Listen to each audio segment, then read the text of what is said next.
Hi, my name is Josh Triffenoff, and I'm bringing to you guys a teaching on Introduction to Hermeneutics. And I'm going to be focusing in on finding the right Bible translation for you. What is the right Bible translation for you today? Think critically about what is translation. What translation should I use? There's so many. They can be overwhelming. It can be an intimidating question. Some say King James only version. Some say NIV, right?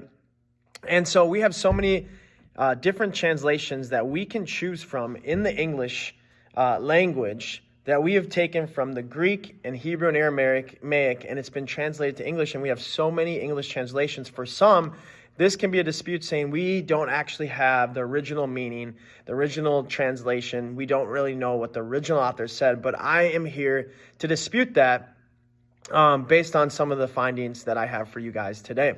So which translation should I use? I would say there is no specific English translation that you should focus on.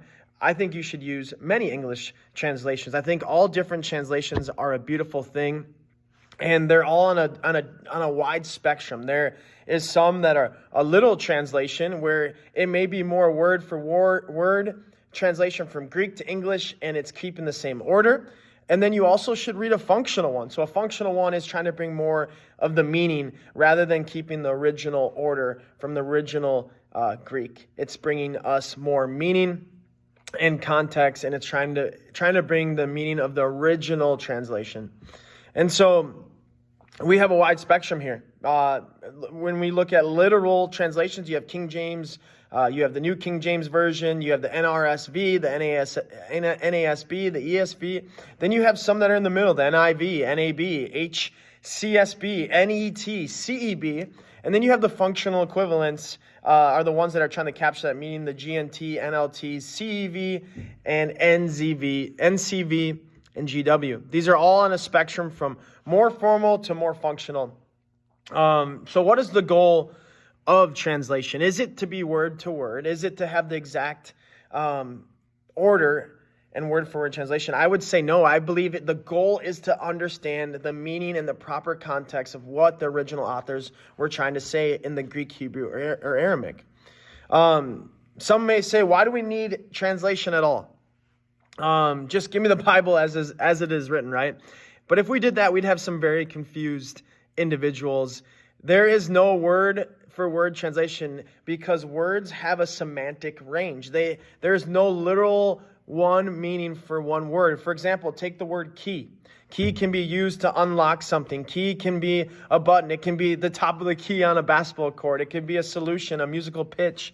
There's a range of potential senses in which the word key can be used. And so you can't do a literal word for word translation. It can be very confusing. You have to understand the word in which way it is being used in the original context.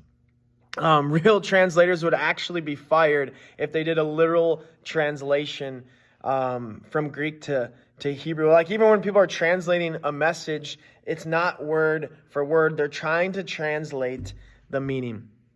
Have you guys ever heard of an idiom? What is an idiom? This also proposes a challenge to those that think we should just translate exactly from the original form to English, Greek to English. Well, an idiom would propose a challenge to that because, for example, an idiom is a phrase or an expression with a meaning differing from the literal of its parts. So, for example, if I'm telling my friend, by the way, I'm hitting the road at the crack of dawn today, someone that doesn't understand the context and the idiom would try to translate that literally and say, okay, so along the path, he's punching the street at the fissure of sunrise. That doesn't make a ton of sense. So the functional translation actually would say, I want to let you know I'm leaving very early in the morning. Let's pull out some verses, for example. Mark 1:2 has an idiom here. As it is written, or actually let's look at the ESV version of Mark 1:2. As is written in Isaiah the prophet, behold, I send my messenger before your face. That's an idiom. What does that mean? Who will prepare your way? But then we get some more functional verses here, the NIV. As it is written in Isaiah the prophet, I will send my messenger ahead of you who will prepare your way. And then NLV. Just as the prophet Isaiah had written, look, I am sending my messenger ahead of you, and he will prepare your way. So we understand by looking at multiple translations here in Mark chapter 1, verse 2, that you need to have the multiple translations to understand this idiom, because it wouldn't make a lot of sense if I told my friend saying, hey, I got to the restaurant before your face. Like, they wouldn't know what that means. You have to understand the context. You can't translate word for word. So this is what I'm here to tell you guys.